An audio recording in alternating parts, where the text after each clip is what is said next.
अस्सलाम वालेकुम फ्रेंड्स, कैसे हैं आप सब लोग। उम्मीद है सब खैरियत से होंगे। फ्रेंड्स, आज मैं आपके साथ शेयर कर रही हूँ फ्रूट कस्टर्ड की रेसिपी। तो चले फ्रेंड्स शुरू करते हैं। बिस्मिल्लाहिर्रहमानिर्रहीम। हमने यहाँ पे कढ़ाई में 1 लीटर दूध डाला है। उसके अंदर मैंने 2 इलायची डाली है, और इलायची मैंने खोल के नहीं डाली क्योंकि हम इसको जैसे ही दूध को उबाल आ जाएगा तो हम इसमें से इलायची को निकाल लेंगे। तो फ्रेंड्स, यहाँ पे मैंने कस्टर्ड लिया हुआ है, मैंगो फ्लेवर मेरे पास यहाँ पे कस्टर्ड का है।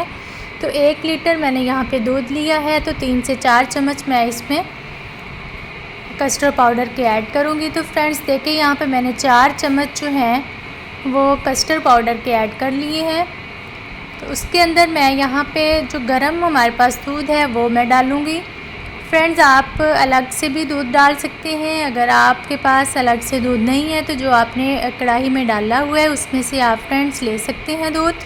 तो यहाँ पे देखें, मैं कढ़ाई में से ही दूध जो है वो ले रही हूँ और इसको मैं कस्टर्ड में मिक्स कर लूँगी। फ्रेंड्स, आपने कस्टर्ड को चम्मच के साथ इतना बीट करना है दूध में कि इसमें कोई गुठलियाँ वगैरह ना बने। तो आप देख रहे हैं यहाँ पे मैं इसको बीट कर रही हूँ। फ्रेंड्स, अगर मुझे यहाँ पे थोड़ा सा दूध कम लगेगा तो मैं मज़ीद इसमें दूध ऐड कर लूँगी। तो आप देखें, मुझे यहाँ पे दूध कम लग रहा था, मैंने 1 चम्मच दूध जो है वो यहाँ पे और ऐड कर लिया है। तो फ्रेंड्स, मैं यहाँ पे दूध हमारा उबल गया है, उसमें कस्टर्ड शामिल कर रही हूँ। तो मैंने इसमें स्ट्रेनर रखी हुई है ताकि कस्टर्ड में अगर कोई चीज़ है तो वो उसमें रिमूव हो जाए। तो जैसे ही आपने कस्टर्ड डालना है तो साथ साथ आपने चम्मच हिलाते जाना है ताकि कस्टर्ड जो है हमारा नीचे ना लगे। फ्रेंड्स, हमने कस्टर्ड को बिल्कुल मीडियम आंच पे पकाना है ताकि हमारा कस्टर्ड जो है वो एकदम से गाढ़ा ना हो, हल्की आंच पे आहिस्ता आहिस्ता गाढ़ा हो। इससे बहुत अच्छा फ्लेवर आएगा, कस्टर्ड का कच्चापन जो है वो बिल्कुल ख़त्म हो जाएगा। तो फ्रेंड्स देखें, हमने यहाँ पे मीडियम आंच पे इसको गाढ़ा कर लिया। तो अब हम इसमें शुगर शामिल करेंगे। शुगर आपने अपने हिसाब से डालनी है, जितना आपको लगे कि हमने मीठा कम खाना है या ज़्यादा। तो फ्रेंड्स, यहाँ पे मैं शुगर अपने हिसाब से डाल रही हूँ, मुझे ना बहुत ज़्यादा मीठा चाहिए ना बहुत ही फीका।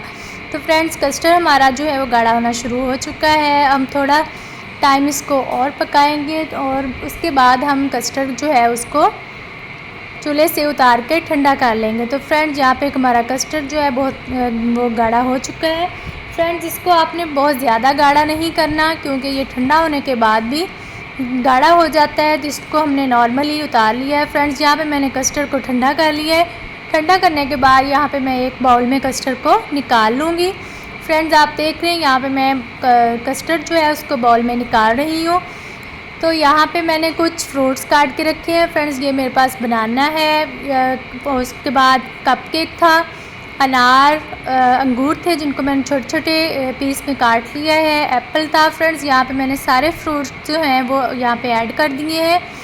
थोड़े से फ्रूट्स जो हैं वो मैंने बचा के रखे थे, उनको मैं ऊपर स्प्रे कर दूँगी। फ्रेंड्स, आप देख रहे हैं कि कस्टर्ड हमारा जो है वो बिल्कुल तैयार है। अब जो बाकी फ्रूट्स थे वो मैंने कस्टर्ड के ऊपर डाल दिए हैं, तो ये बहुत ही अच्छी लुक आएगी इससे। फ्रेंड्स, तो हमारा यमी यमी जो कस्टर्ड है वो तैयार है। फ्रेंड्स, आप देख रहे हैं माशाल्लाह कितनी खूबसूरत इसकी लुक आ रही है, खाने में भी बहुत मज़ा आएगा। फ्रेंड्स, आप लोग भी ज़रूर ट्राई करना, बहुत आसान रेसिपी है। और कमेंट में ज़रूर बताया करें आपको रेसिपी कैसी लगी। मिलते हैं नेक्स्ट वीडियो के साथ इंशाल्लाह। अल्लाह हाफ़िज़।